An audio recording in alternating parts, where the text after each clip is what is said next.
the fulfillment of the vow. Right? Yes, that slaughtering of an animal for a vow, yes, alhamdulillah, it's also fall into it, but more so the vow that the individual is bringing about, barakallahu al-jamia'.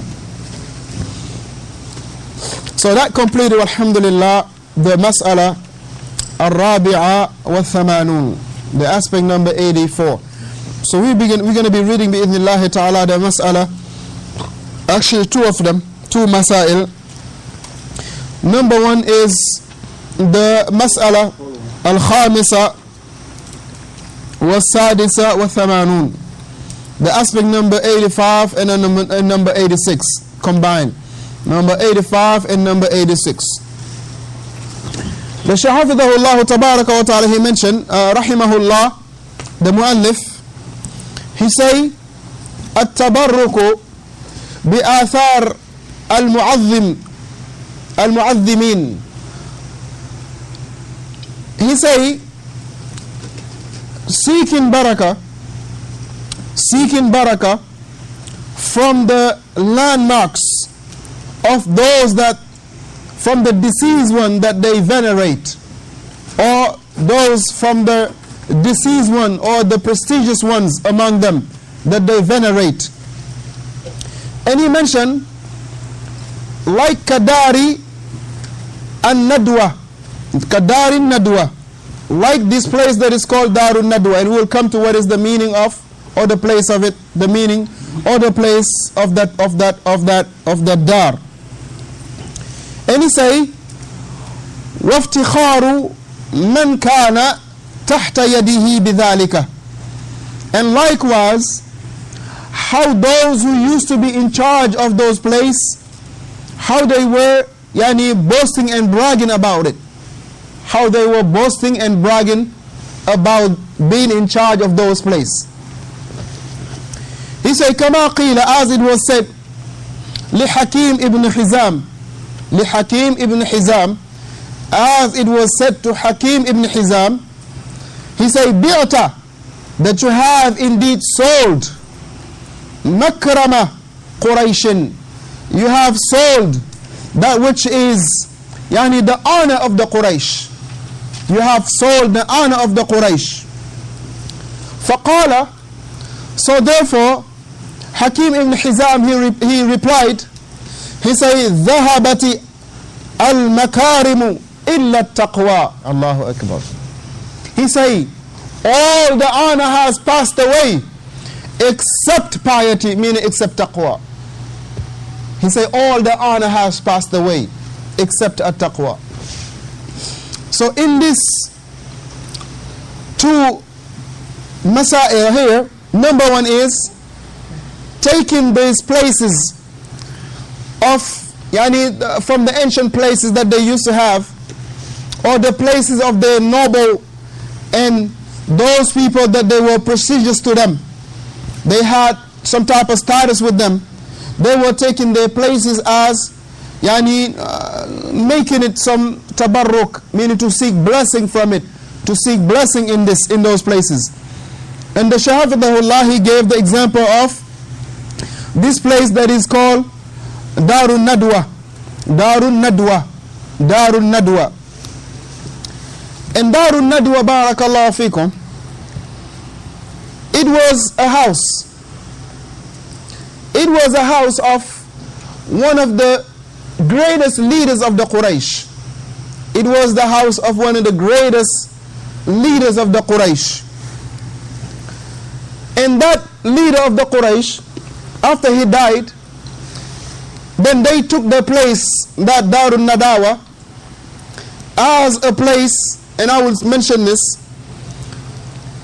how in some villages they will have, let's say, a place where the big issues or the big matters or the big topics will be discussed in there. It will be a place where the elders, whenever there is an issue, tayyib, in the city or in the village or in the town or in the compound, this is where they will go, and they will be having a meeting, or they will be having a gathering to discuss about the issue. Right? If you want to call it in America, the Oval Office. Right? So the Darun Nadawa is, I don't know how you say it. You have a name for it? Right. So there is a place where the elders will be sitting.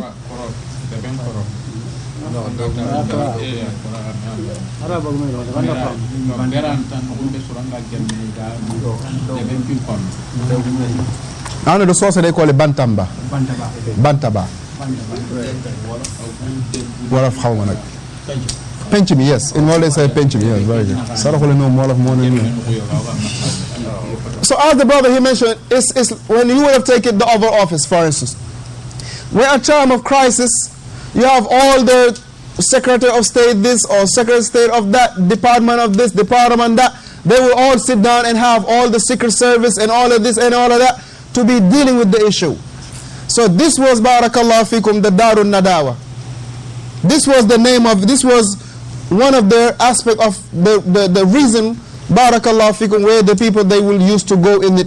And it was a place that they used to, Barakallahu Fikum, venerate or magnify, because of it used to belong to one of their elder. It was a house of their elder.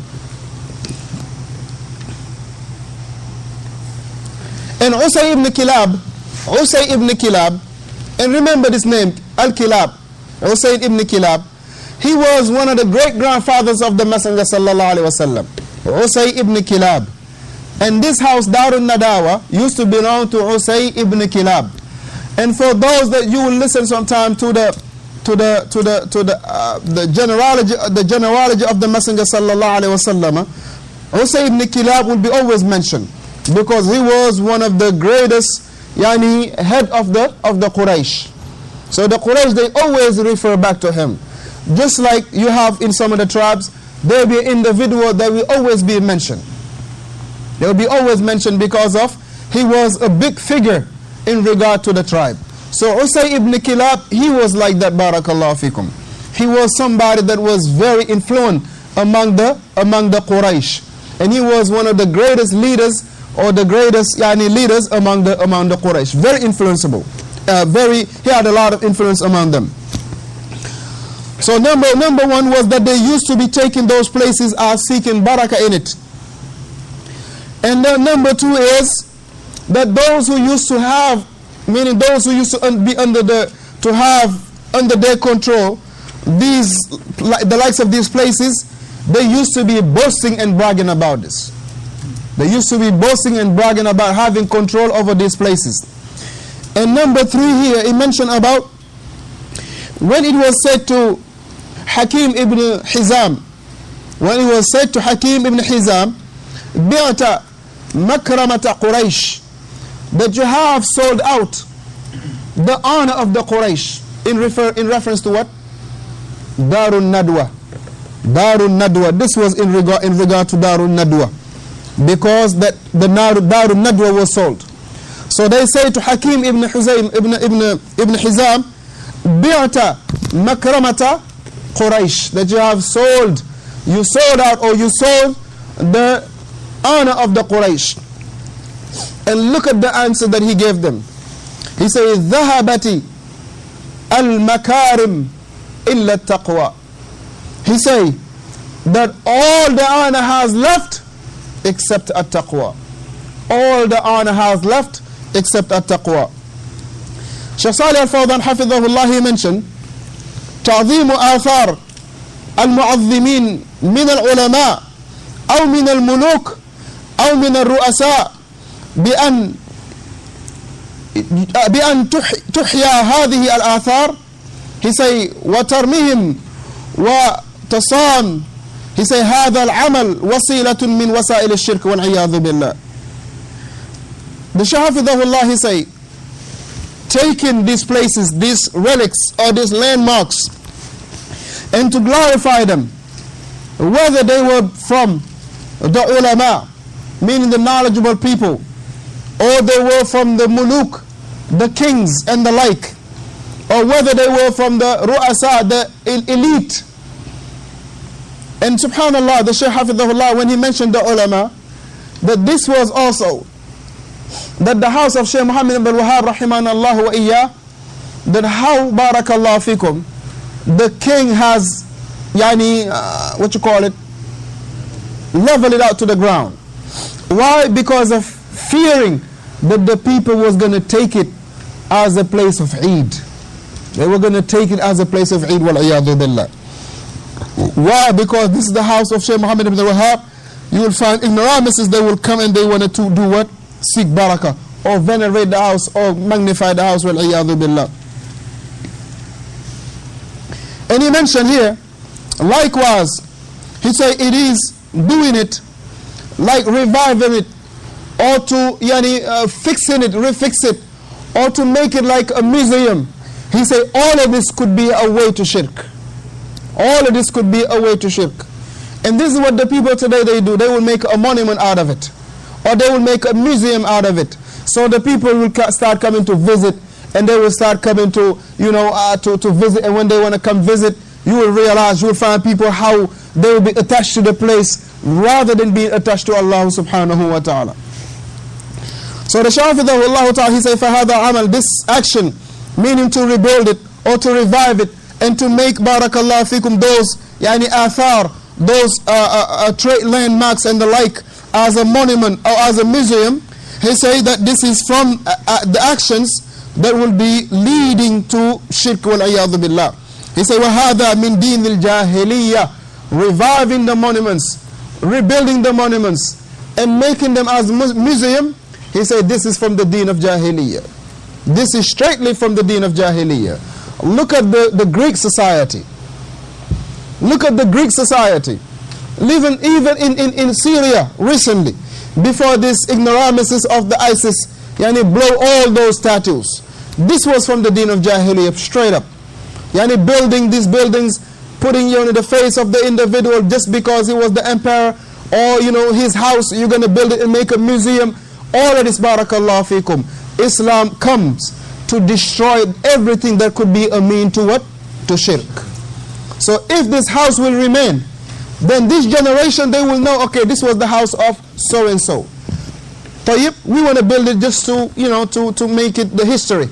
But do you think that the next generation will be safe from that? They might think about what?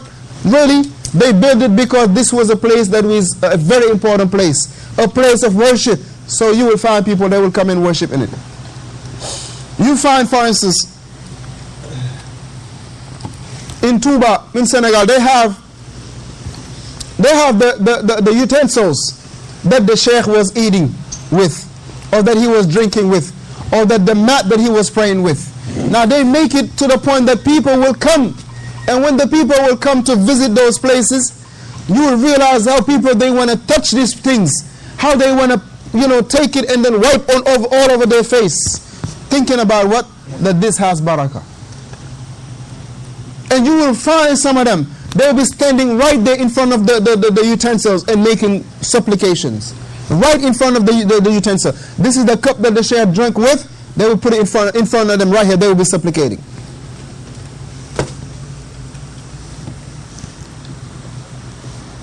They do it here too. I mean, it's everywhere. They'll put them in a museum. It's everywhere. It's everywhere. I was over reaching downtown Atlanta, Martin Luther King. Everywhere. And what is sad is you find Muslims going to Martin Luther King to visit him. If this was haram for a believer, then it would be more haram upon a disbeliever. Now what you gonna go there for? To Martin Luther King.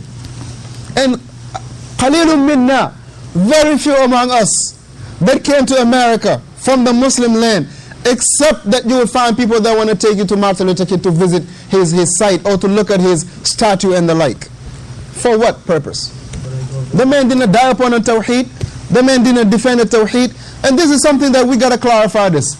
They say, well, Martin Luther King, he civil rights. Akhi, the civil rights, and you neglecting the rights of Allah, what good is in you? What good is in the person that is fighting for the civil rights, but he's not standing firm upon the rights of Allah? What good is that?